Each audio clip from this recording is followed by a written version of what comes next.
Hello, Nalini.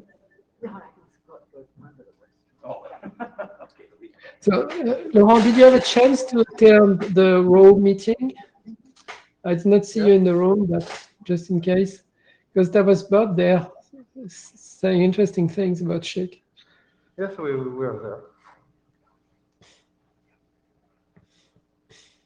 there. And there is Bob, actually.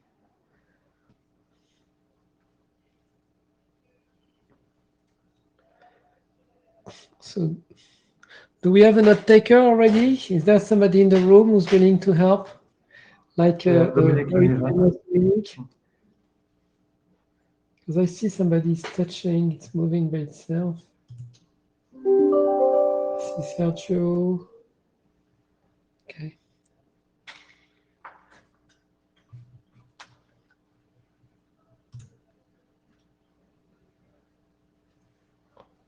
You can start if you want.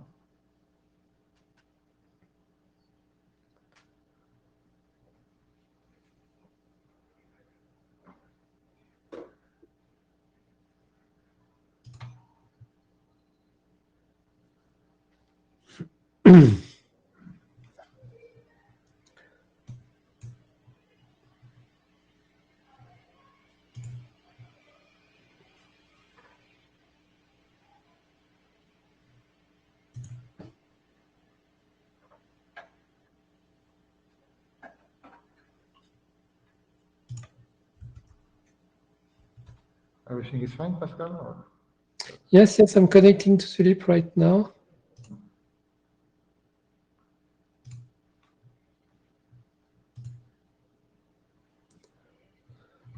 Okay. So I'm in the Zulip. Just testing that it works as well, and we will start. Oh, we can start. Okay. So let me do the introduction. Okay, go ahead. And so there we go. So welcome in the room. This is the IETF meeting, Lpwan work group meeting. If that's not what you came in for, then you're in the wrong room. We have just 1 hour on the packed agenda, so I'll start without waiting more and move forward. Next slide, please. We have Ivan and Dominic. So Laurent, are you moving the slides, or do you want to give me the... Up to you. Well, please move it. Just next slide. So as usual, we have the traditional IETF not well. So be aware that we have a code of conduct that's BCP 15.4 and anti-harassment rules. If you feel that you're a victim of anything related to harassment or bad conduct, please contact the Ombuds team, and you can see the link on this page. And you will see the exact same slide on every other meeting. And obviously, as usual, we've got rules about IPR. So if you're aware of IPR, a new IPR, undisclosed IPR that is being discussed today, please mention it to at the mic or to the chairs or on the mailing list, or refrain from talking about that IPR at all. Next slide. So we have 2 types of participants since COVID, as you know. Some will be in person in the room, some will be remote. If you're in the room, please join the Mythicolite application that you can download from Data Tracker on your phone, so you can join the MIC queue. The chairs will be handling the MIC queue as a single queue for remote and local participants. For remote participants, please keep your audio and video off unless the chairs are giving you the right to speak. And yes, if you can use a net set to avoid echo. Next slide, please. And so these are the resources that you already have seen a number of times for this particular meeting. Next slide. Okay, so as I said, we have a packed agenda. So we'll be going through the agenda bashing, and it's going to be me, I guess. Then Anna will give us the status of the shakeover and BIoT. Laurent, the SHIC data model, and both of them are, at the later stage for this working group. So we've been asking the document publication. Then there will be the compound hack and 2 slots, one for compound hack and one for SHIC over Sigfox with Sergio. Then we'll have an interesting new proposal by Bob Moskovich about having a SHIC IP number. Note that this work is not currently chartered, but we would like to test interest in this room. Then I'll be talking about the architecture draft that has evolved, and we'll be discussing about opportunities to recharter based on the recent evolution of what people want to do with SHIC. Next slide, please. So, is there anything people want to change, add, modify in this agenda before we move on? Silence is consent. Okay. So, workgroup status, we basically had a number of milestones which are passed for the SHIC over Sigfox and SHIC over NB-IoT.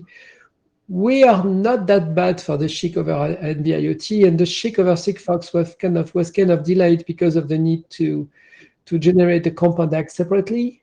But we are getting there for all our documents, so we are not that bad. Actually, being only a year off is not that bad. Now we still have we still have an item for the OAM. And well, we pushed it to the end of the year, but we'll see if there is still interest in this group to produce it. Next slide. So document advancement, as I already said, we have great progress for the NB-IoT and young data model, for which the publication request button was pushed, and the early IETF last call reviews started piling for the young data model. So I hope Laurent gives us a status on that, in particular the young reviews. I don't think anything has yet started for the NB-IoT. I mean, the queues are actually loaded for many of our ADs. So as you can see, there are new versions for all of the documents, either in June or in July. So we are working and progressing very well in this group. So thank you all for this. Next slide. And yes, as I said, at the end of the meeting, we'll be discussing rechartering. And basically, the main reason for that is, on the one hand, we want to extend SHIC to new technologies, and Bob is discussing some basically flying object networks. We have PPP over Ethernet, so we can do PPP, over anything, including Ethernet and Wi-Fi. We've got the work that Carlos has started for 15.4. 15.4 was initially chartered, but mostly as a wide area, low power wide area network, like 15.4 in G, basically in this type of networks using sub-gig. But now we are looking at 15.4, 2.4 gig, for WPAN, or even wireless body area network, 15.6, etc. So basically doing what 6LoW has done with 6LoWPAN, generalizing to other technologies, see what we can do, and then look at other things we could be doing with SHIC. So SHIC at the moment does compression. It also does fragmentation. It has reliable fragmentation, but as Bob hinted, it doesn't have FEC, for instance, to do reliability, but not with ARQ, really forward reliability, which would save the return channel. So looking at things like that could be of interest. And then there is Bob's proposal for the SHIC next header, which is also not in the charter. So basically looking at how we expand SHIC for other spaces, larger spaces, could be of interest for this group, and they would like to take the sense of the room and then sense of the working group, if people are interested in pursuing the work in those directions. And with this, we'll move with the first agenda item, and I think that's Anna. Yeah. Hello, do you hear me? Yes, we hear you. Thank you very much. So I will present the last version of the CHIC over NB-IoT draft we published on July. Next slide, please. You can. I give you the control. So you can start. Okay, sorry. Okay. So we have made in this version 10 the inputs from the review of Pascal. Thank you, Pascal.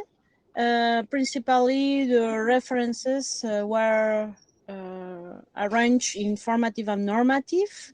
We also updated the cross-reference with the sections. Most of needs about the reference, because it was very difficult to define it with the new XML version 3, the 3GPP references. It was a little bit complicated.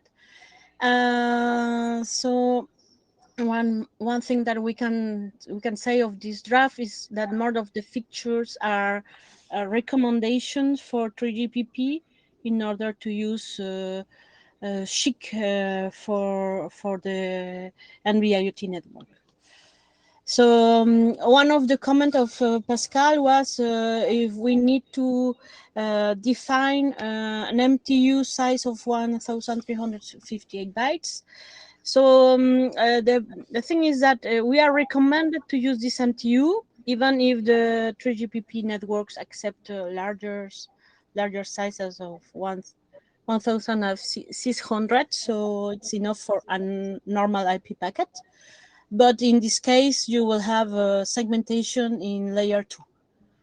So to avoid that, we recommend to use a smaller MTU for NB-IoT in order to avoid using the RLC segmentation. But that doesn't limit the use of bigger MTU in the network. So the other comment was about the different stack we have in the draft. So again, we have divided the draft in 3 use cases. The first one is the use of CHIC in the radio link, where we have the IP, PDC, PRLC, MAC stack. CHIC is included in the PDCP layer. And in this stack, you have a segmentation in RLC. So most of the fragmentation, we decide not to use it. We only use the compression of CHIC, except for the transparent mode, where there is no segmentation in RLC. And then we decide to recommend the use of CHIC fragmentation. The other use is in the node access stratum in DONAS, where you have the IP packet over the RLC MAC. So there, CHIC will be used in the RLC layer. And again, you have the segmentation in RLC. So we are using only compression, but not fragmentation. And in the last case, you have an end-to-end connection. You have IP over CHIC over MAC. And that's, in that case, we recommend to use CHIC compression and fragmentation. So that was the 2 more related technical points of the review, the last review. So if you have questions, this draft has been sent to the ISG for publication.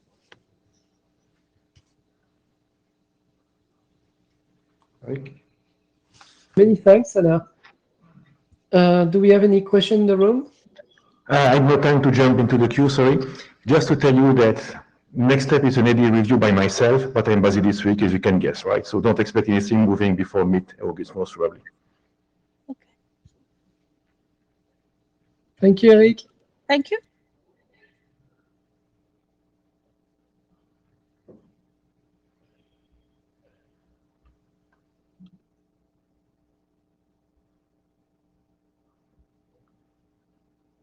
Okay, Pascal, can you take control during my presentation? Okay, I will do that.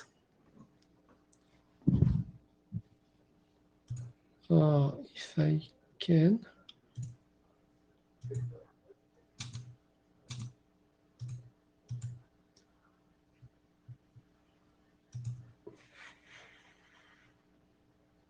Okay, so I took the control away from you. Now I need to share slide.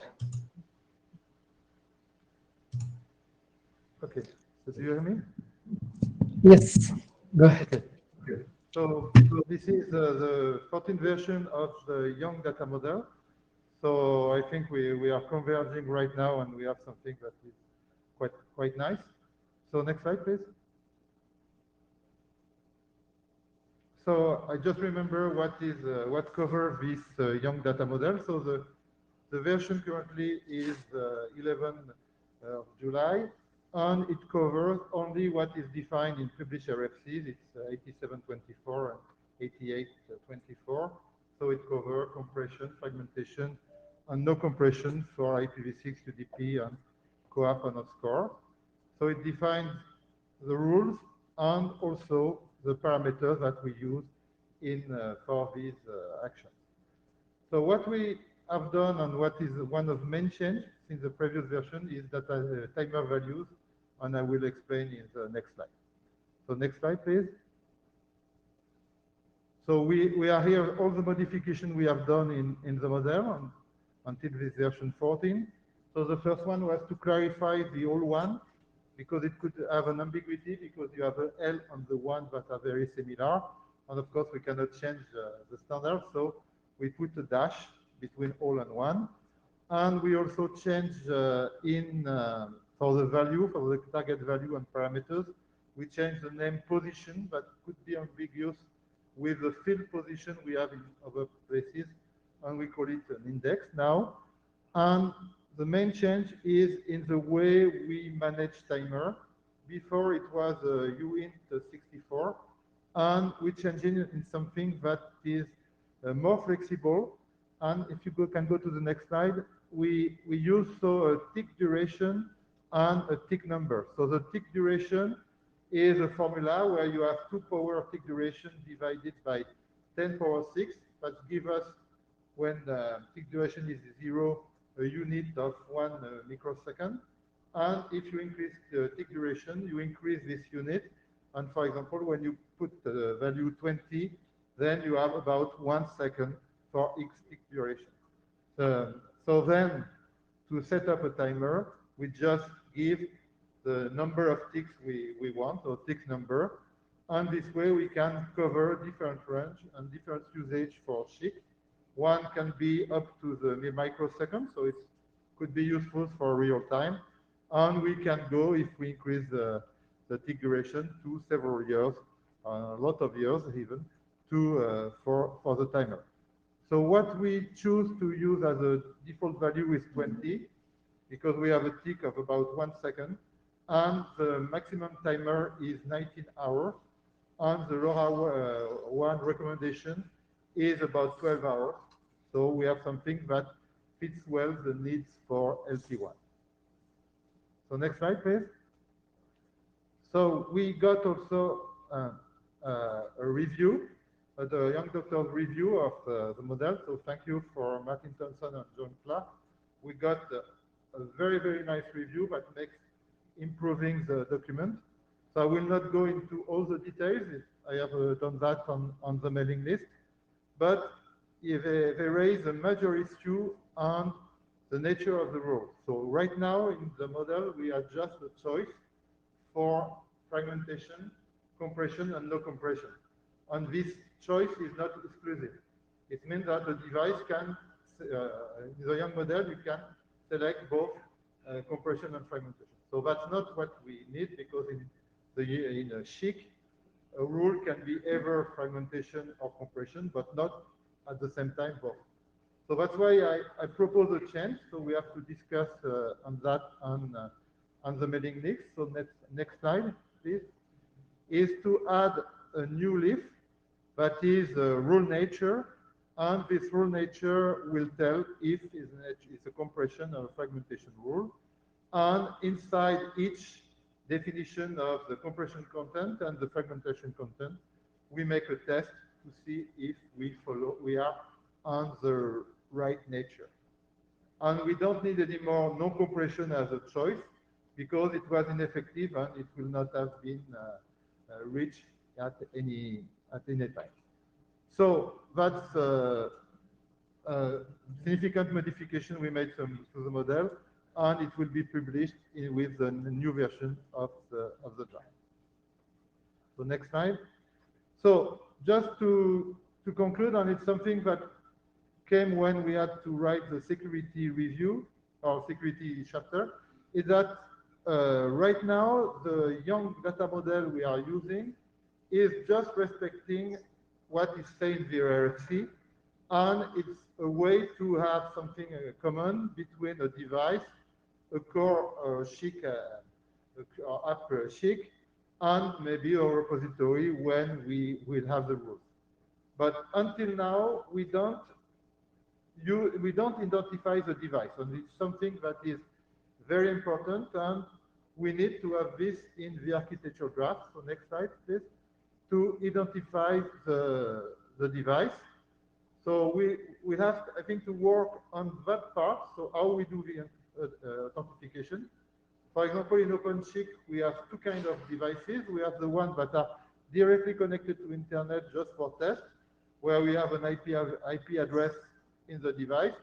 And we have the LoRa one, where we have the dev UI at the end. So this is one way to represent it in OpenShift. We have also other documents, like the RFC 1999-39, that define a URL for this device. So we have to see if it's convenient with compact representation, because this is URN and they are in ASCII. So there is other work at the IETF to compress URL and URN. So maybe we can use it, or maybe also use directly a compact identification in the young model. So that's one thing that will be important to define. And the last point is that when we will have these IDs, then we can add this ID to the young data model we have defined. And for example, if we don't put IDs, it could fit a point-to-point model. If we just put the device ID, as we are right now in the start topology. And if we put the device on the core, then we can reach the constraints from mesh networks. So that's some evolution we will have to discuss. And we need also some words for the security section about these things, because of course, if we don't have identification, that anybody can modify a young data model, and it's something that could be unsecure. So I think it's my last slide. If you have questions.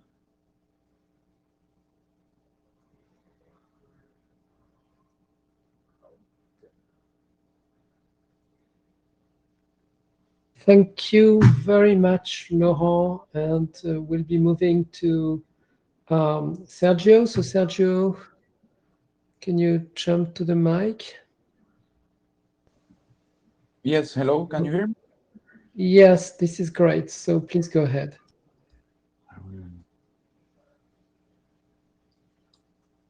Hello, I will present a compound ACK draft, in this case, the path to publication. Can you put the next slide, please? I give you the control. How do I? There you go. Well, one of the biggest changes that we did on version 5 was that we changed the way padding bits are handled. Before, we said that padding bits must be 0. According to the review with Dominique and the spirit of the RFC 8724, that it has no padding bits defined. The idea was to not specifically define the padding bits, but we needed a way to actually differentiate the last window from extra bits. So we decided that we will use M bits as 0, that can be used when you need to add more than M padding bits to the message. This way this M bits signal the end of the compound ACK. Other changes were more specifically format. We remove any reference to the receiver abort.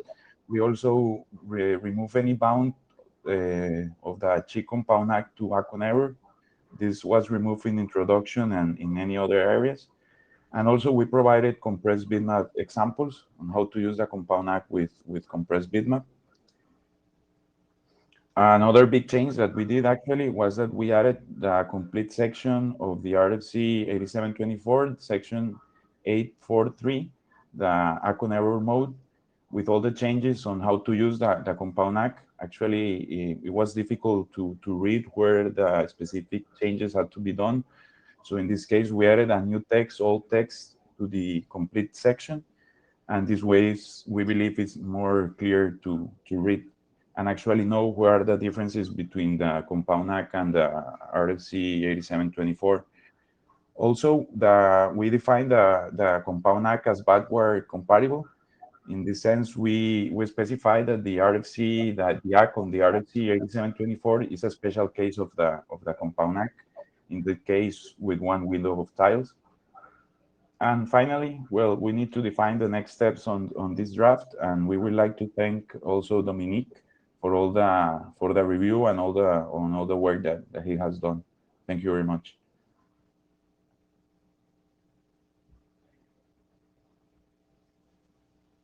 Any question in the room? Nobody jumps? So yeah, let's move on. If you don't mind putting the other slides.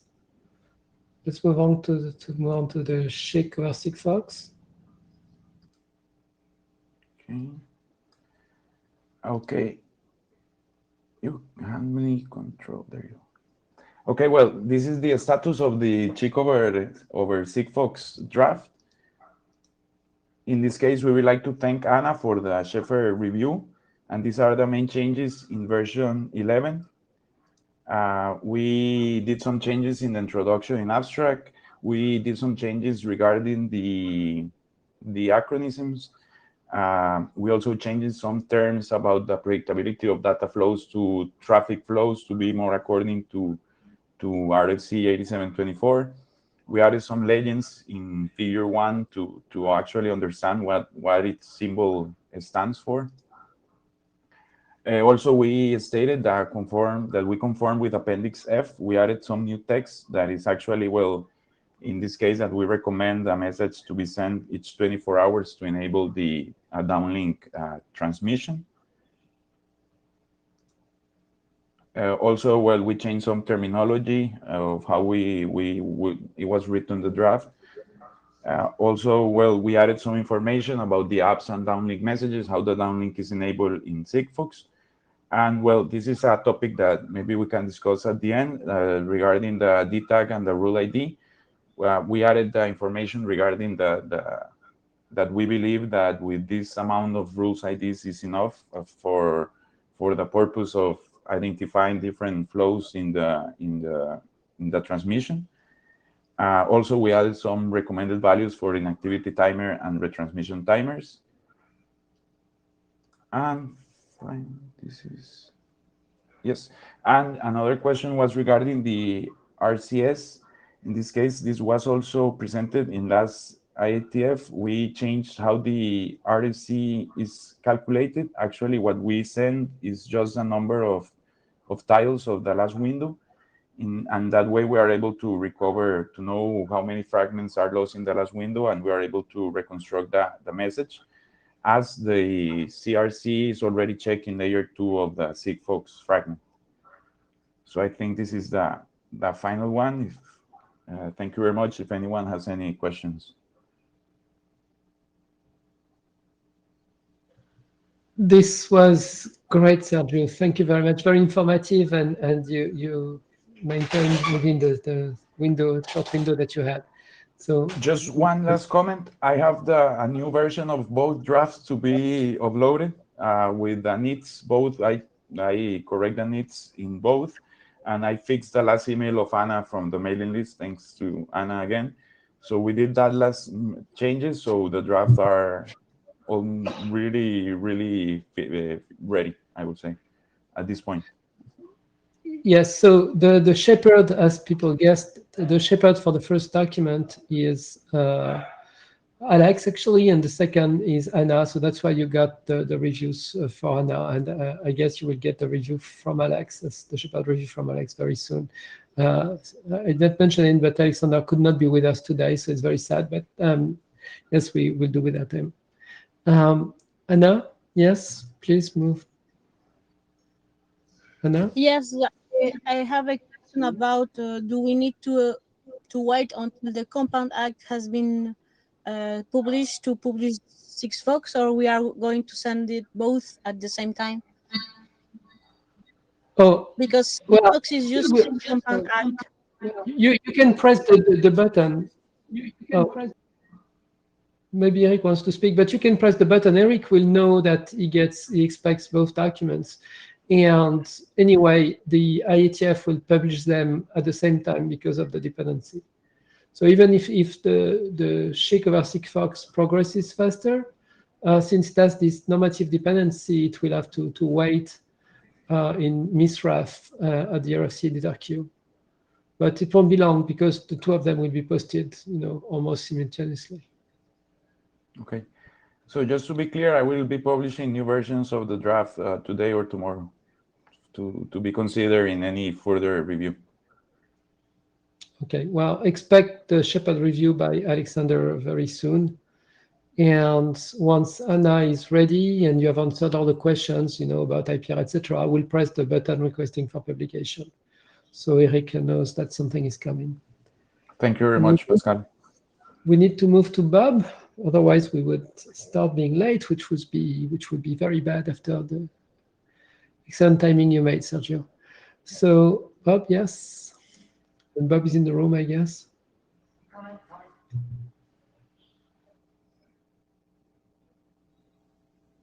And Bob, I will ask you to speak near the mic and stay very. Yeah, I'm right close by to I'm right by the mic. I'll take the mic out and hold the mic and go. Okay, this presentation is as IP protocol number for SEEK. And this did not come out of my work on forward error corrections I did in raw. So please go to the next slide. I'll say why I'm doing this. And networks are complex, and what if constraint links is within the path? Does endpoints know the constraint but have no control over it? This is an avionics on an Ethernet on the plane, and knows it's got a control link going to a data center somewhere on the internet, and knows that link is there but cannot interact with it directly. All IP content is with a non-compressed security wrapper. There's that as well. An example of this, Guide ESP wants to compress a security wrapper, but how to flag this other than through a special SPI, which is how the draft is right now. DTLS, much of the UDP can be derived from DTLS. Why do I have to carry UDP when I compress that down as well? So these are two examples of how, if I had SEEK as my header, I can do things. So if IPv6 next header were SEEK, the rules can't compress the transport and all up to the security envelope. Can even indicate what rules fall within the security envelope. Can also end-to-end. So I gained some additional controls in an end-to-end environment if I were to have SEEK saying that this payload is SEEK, apply the rules. Continue. Effectively, when you do this, SEEK becomes the transport layer. To transport the original transport layer compressed, why have UDP CRC when I have the ICV in DTLS or ESP? Why do I have to also carry the CRC as well? Squeeze it out and then rebuild it. Provide new and valuable transfer functions like an end-to-end forward error correction, which I presented earlier presentation.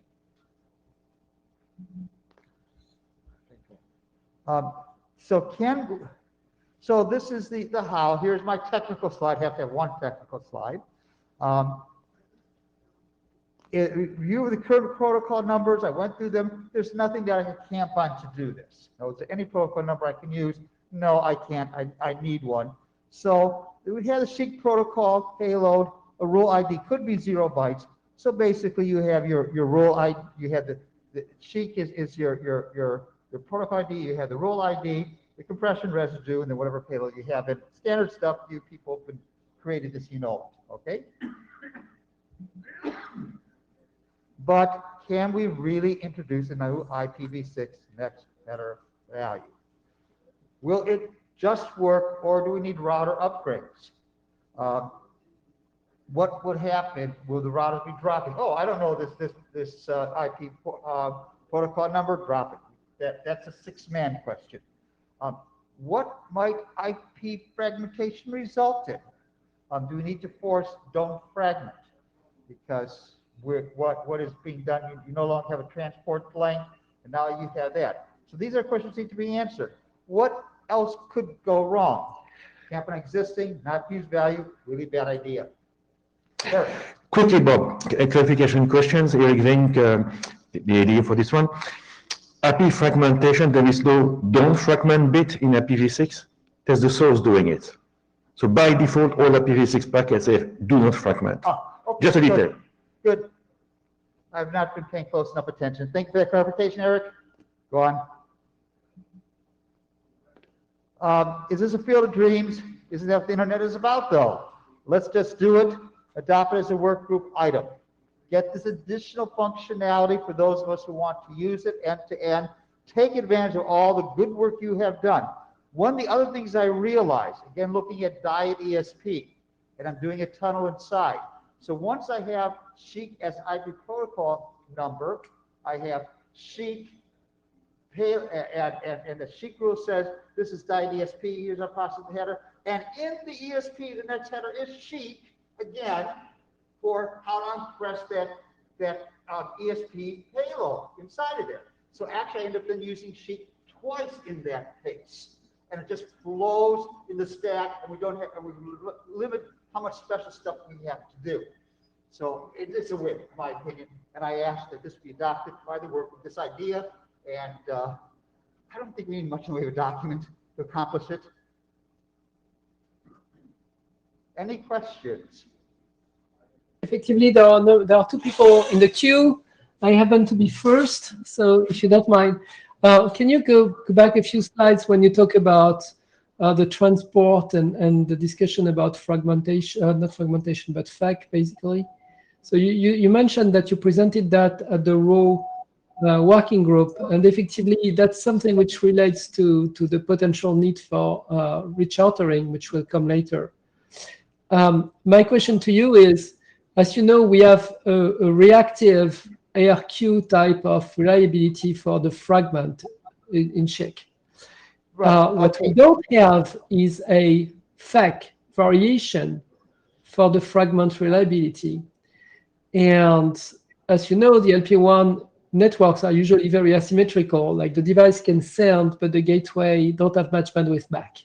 So having to send the AX is a pain, and it could be envisioned that effectively FAC for SHIC fragments could be a new possibility for SHIC, right? An alternate fragmentation technique, which seems to fit exactly what the kind of thing that you've been discussing. So please consider that and come back to us, if you want somewhere to start here, knowing that the transport guys will have to tell you how you do the coding or something. It cannot come from us, but maybe the fact that we are using the coding they recommend could be a work here if we are shorted for it. Sorry for the long. I guess I'm a little bit too old, and I dealt too much with IPv4 IP level fragmentation.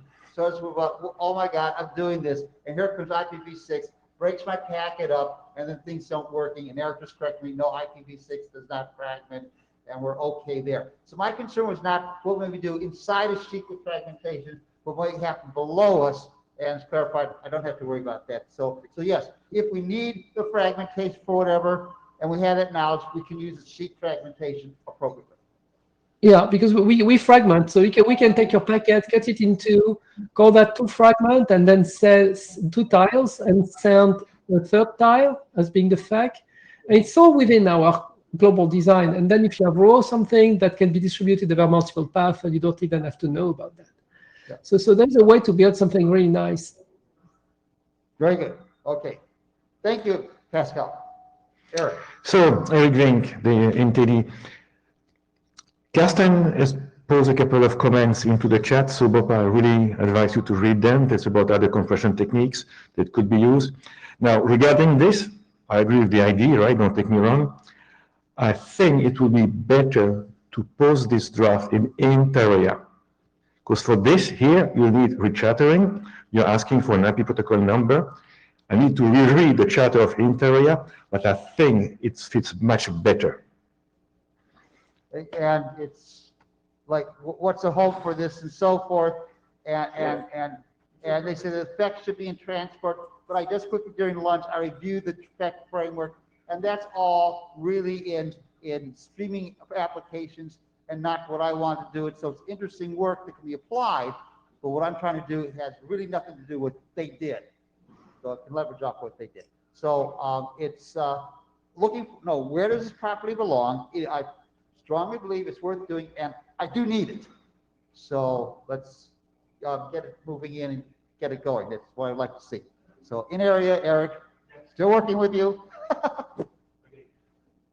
Yes, at least we can express support, and I would be the first one to express support because I really like the opportunities that you're creating doing this. But yes, we'll see what Interia says. And then again, you might think that instead of producing the IP thing in here, you could produce an alternate fragmentation, which is effectively within Charter for us. Yeah. But we could maybe extend, I don't know, maybe need to change a little bit the Charter for different things. But is there any other question? Any kind of feeling about the idea, whether it's a good idea or bad idea in the room? Got head nods going on. And I'll just say one other thing that you know what, I will use the ANS tool. Really clean up diet ESP as well. Make the diet ESP much easier. So we're going to do a hand raise. Or I think he's starting a forum. No? So I've started a session asking whether you think it's a good idea. Please go to your application, the lightweight in the room, and the normal. You should see the poll starting, and I give you a few more, a little bit more add me time. to the count since I can't do it. Okay, so in a very quick time, we got 10 positives, 0 negative. So at least you can go to the Interia saying that the Lpwan working group in the room was very positive with the idea that you're proposing. You need to close. Anybody else want to comment? I've seen a couple people pop in the queue and then pop out. Okay. Okay, I guess that's it. Thank you for your time and thank you for your backing, and I will be working on this because I do need it. Neat. Thanks so much, Bob. And think about the other part, how it could be accommodated within the SHIC fragmentation framework. So that I mean, I'm sure people in this room would be glad to chat with you on this. Oh, Laurent, you already loaded them because I could have done that. So now you need to hand me the. Sorry? Please hand me the ball.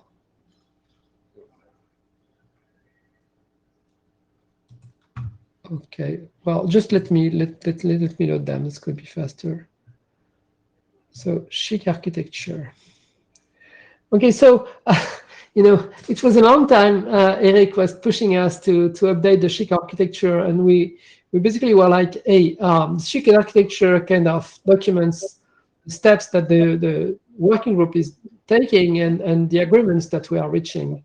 The mailing list, and since there was nothing much new to be discussed, the architecture was not progressing. But then, thanks to Carlos for a large part, we realized a number of gaps that needed to be discussed. In particular, as you extend Lpwan SHIC to other areas than the traditional low power device to gateway type.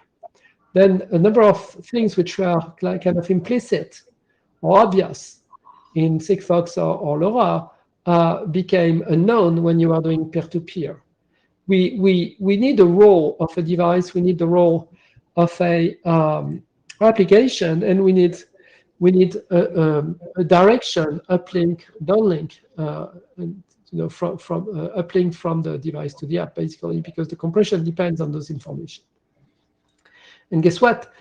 When you're doing peer-to-peer or forwarding on a more symmetrical network, then the implicit who's the app, who's the device goes away, and we have to define that. And the other thing, and that's one thing that Bob has to think about, was my comment in his initial discussion for the IP next header. That was the fact that SHIC lives on a point-to-point connection of some form, a session, I mean, call it the way you want, but for LoRa and Sigfox, there's just one communication between the app and the gateway. So there are not two, so implicitly the SHIC instance is known. But if you talk over IP, I mean, this device could have multiple sessions with that other device. And so finding which SHIC instance, this packet is for becomes harder. And we need to signal it some way. Now we realize that most use cases that we have, the SHIC instance lives on a connection or a session of some sort. You could establish a TCP session, you could establish a UDP, a PPP session, like in the PPP draft. But there is something underneath. There is a peer-to-peer security tunnel. There is something. And so basically, if the rule is when you open a communication pipe between two devices, and well, there can be only one SHIC instance over that particular pipe. And so you don't have to modify SHIC to signal the instance. It's basically because it's derived from the pipe that supports that particular communication. So with this, we can leave SHIC as it is and basically derive the instance from the lower layer, from the communication pipe that contains this instance. Once we have this instance, we can say, hey, well, if it's unclear who should be app, who should be device, then the device is the one that started the connection. For instance, if it's over TCP, then the device that sent the TCP SYN would be the device, and the SYNAC comes from the server. So uplink is along the path of the TCP SYN, basically. Just to give you an example, we don't have SHIC or TCP as far as I know, but it could happen. So with this, we've sorted out, the unknown that Carles has raised in his 802.15.4 work, and actually he is updating his documents to reflect this. So all these were architecture considerations, and we have produced new text to document this. There are cases like Bluetooth Low Energy where there is a hub and spokes. And so for those ones, we do just like we do with gateway and devices. I mean, the hub is quote unquote the gateway, and the spoke is the device side. So for those ones, it's kind of easy. But for really peer-to-peer, like over IP something, we have to have a session of some sort, or connection of some sort, so we can identify the instance. Now, what's next? Well, there are a number of things that have been tried outside, could have been done here. An example of that is SHIC over foo. We have, for instance, a draft for SHIC over PPP we proposed to the INT area. And I don't want to send bad waves, in Bob's direction, but we held that draft for a number of IETFs with no review, no comments, no interest from INT area. And so the only way to progress that document is probably to bring it back to SHIC, but we are not chartered for to LPWAN, but we are not chartered for SHIC over foo when foo is not one of the technologies. So extending to new technologies could be one thing that we could consider as we recharter. And that would enable us to effectively discuss Carles' case with 15.4. That would enable to discuss PPP and any other type of link. Now there was the SHIC, the next header for SHIC that Bob has been talking about. So I understand that Eric suggests to move it to INT area. At the same time, today Bob proposed that row an idea to do network coding between fragments. I mean, that idea is not new, right? But doing it inside SHIC would be quite nice, because even for traditional LP1s, I mean, you would save the retries that we have for the fragments, because we have some form of IRQ. in the reliable fragments, that we could make fragments not fully reliable, but a lot more reliable by doing FEC the way Bob presented it. I'm not sure this requires a rechartering. That's something we can check. But basically, this kind of ideas are also something that could impact our charter.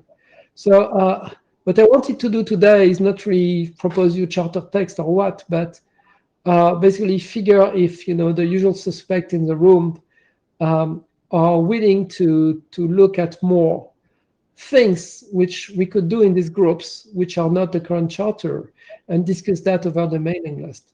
And just to sense interest, I will send a poll to the group. So are you interested in taking new work /rechartering? And I'm starting the session.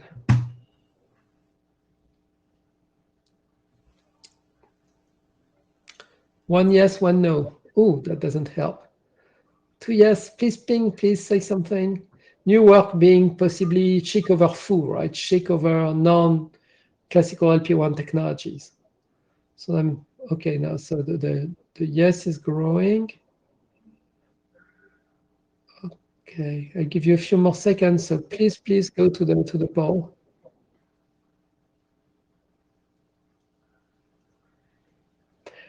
Okay, and with this, I will end the session. Last chance, ending the session. So for this one, we got 11 to 2. So yes, I think that there are people in the room willing to take more work. And now I'm seeing questions. Laurent and then Carles. Yes, I think it's a good idea to reshutter, but can we also, I don't know the difficulty, but to change the working group name, because if we say we are in LP1 and we don't do LP1, it's quite strange. So well, 6LoWPAN named to 6Low. So, I mean, Eric, was that a very difficult thing to do?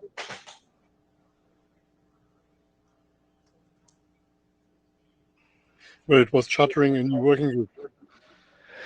Yeah, what's in the name, right? So Eric's brain speaking. What's in the name? I would assume changing the name is kind of a useless fight. Change the charter, simply. Okay. We can have fun in getting the name and, chic over foo, or doesn't call it chic. Working group's name is chic. Yeah, but if it takes forming a new working group to call it chic, then I agree it's wasted time. So, Carles? Yes, so regarding the LP1 architecture draft, first, thanks for the updates, including these extended scenarios beyond the original LP1 architecture. I hope that perhaps in future updates, the mesh topology might also be explicitly mentioned. And then on the point of chic over foo, perhaps we might also consider chic parts over foo. For example, at the moment in the 15.4 draft that we have at 6Low, what we are using is only the header compression part of chic, and we are sticking to fragmentation based on 6LoWPAN or 6Low fragmentation. So that's perhaps something else to discuss as well.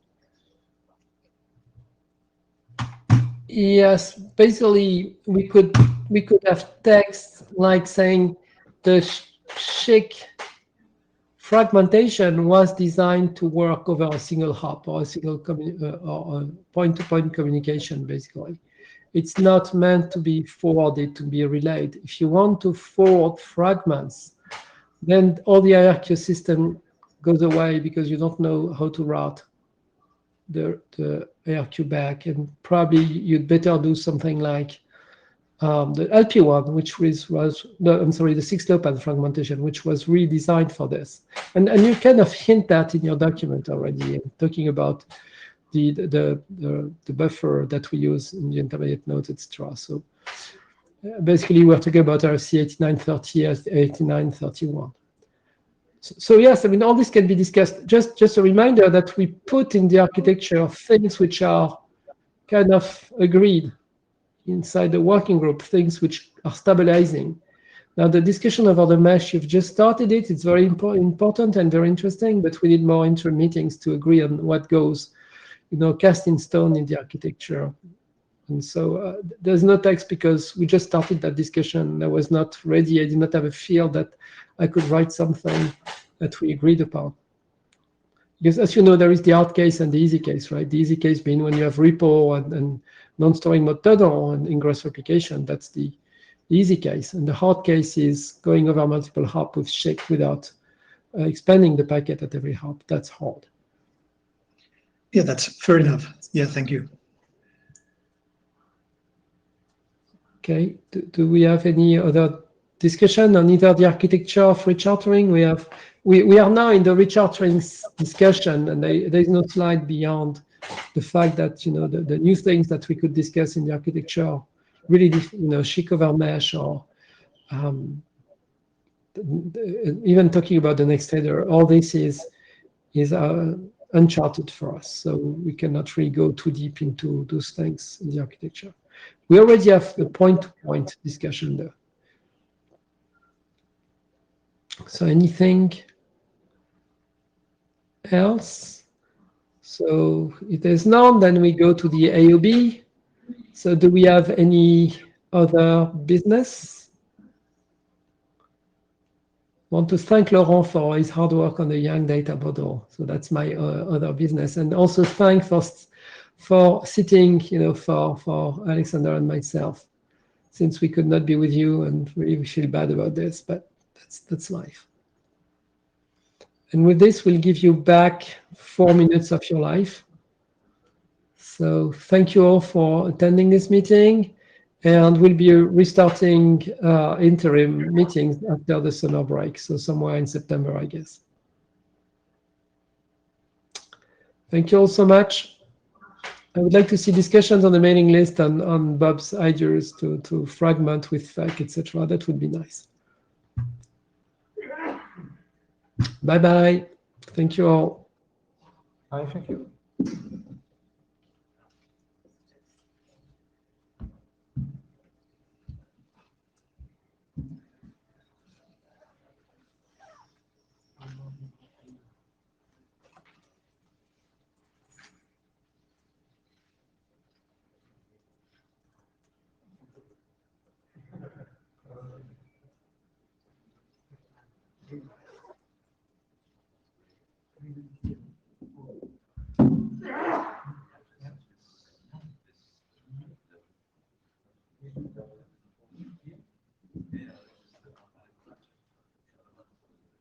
I'll give it a